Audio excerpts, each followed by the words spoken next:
Spanning the second largest river basin in South America, the journey from Buenos Aires to Montevideo is one of the most traveled routes in the southern cone. The most efficient way to make this crossing is by sea, and the primary operator is Buquebus, with multiple sailings per day and a travel time of just 2 hours and 15 minutes on the fast ferry, or 3 hours on the conventional ship. It connects to capitals in a single morning, but with different classes of service, ticket prices that vary wildly, and a specific boarding process. There's a lot you need to know before you go, but our journey was not this simple. Let us explain. Option: a straight boat only takes 2 hours 30 minutes at most. Option B: 1 hour boat to Colonia, and then a 2 hour 30 minute bus. This is the route we ended up on. Let us start with the booking process.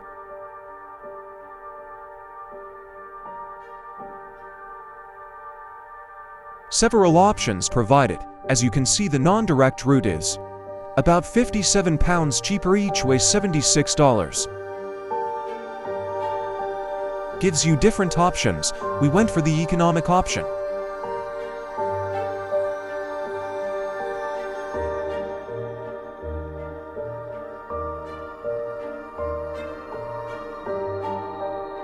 Always trying to upsell you.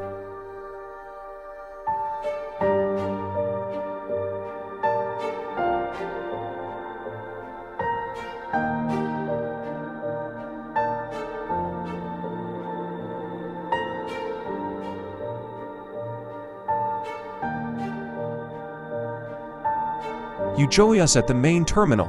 It is pretty nice for a ferry port.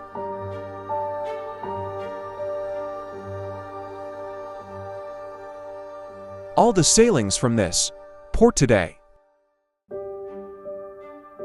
This is us finding out our Enidal direct ferry we booked was cancelled, and we were on the indirect one 1 hour later. So this gave us a time for some coffee.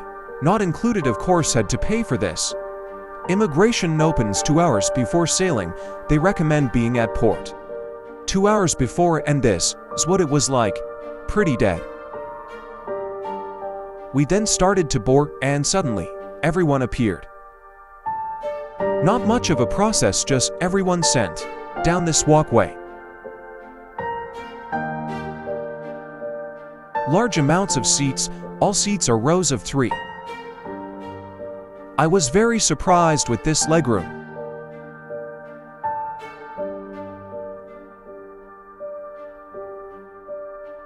To recline was also surprisingly good on for this sailing.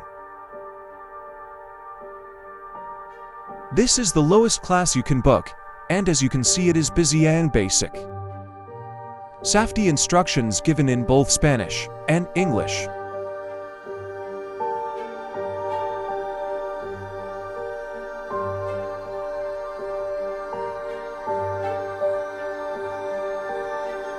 The sunrise as we set off is stunning.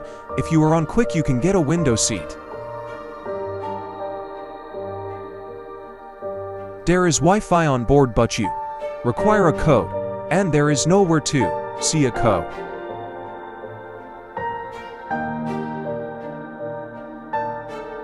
Food selection is pretty decent for this journey. You do need to pay for this.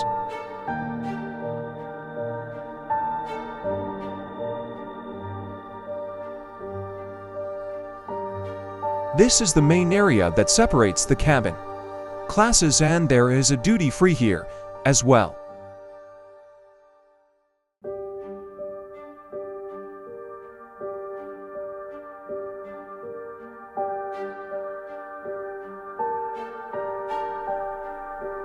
Some great little spots to just sit and enjoy the view. Pulling into Colonia. Straight of the boat, and there is rows of buses lined up. You just take your ticket and they put you on one. Buses were nicer than I was expecting. Even had Wi-Fi on board. Was not the fastest, but good to have.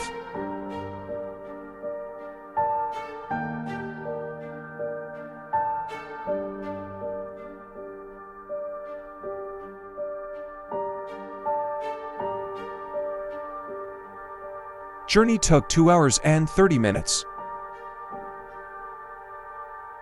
Gave you a chance to have some great views.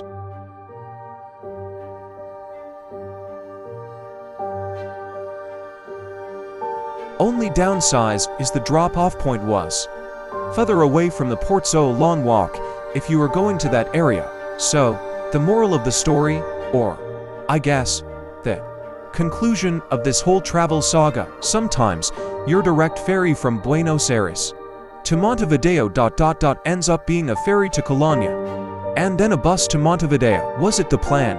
Absolutely not. Did it add a couple of hours to the trip? For sure, but was it a disaster? Honestly, not even a little bit. It ended up being a pretty chill way to see a little more of the Uruguayan countryside that I wouldn't have seen otherwise. The buses are comfortable, it was seamless to figure out, and hey, I got a bonus stamp in my passport from Colonia. It's just a good reminder that when you travel, things rarely go 100% to plan, and sometimes those little detours, those unexpected changes, they're not setbacks, they're just the universe giving you a bonus adventure. So if this happens to you, don't stress, just go with it. You'll be in Montevideo before you know it, with a fun story to tell. Anyway, that was my unexpected journey. Have you ever had a travel detour that turned out to be a happy accident? Let me know in the comments below. If you found this helpful or at least entertaining, give this video a thumbs up and subscribe for more slightly chaotic but hopefully useful travel adventures. Thanks for watching, and I'll see you in the next one.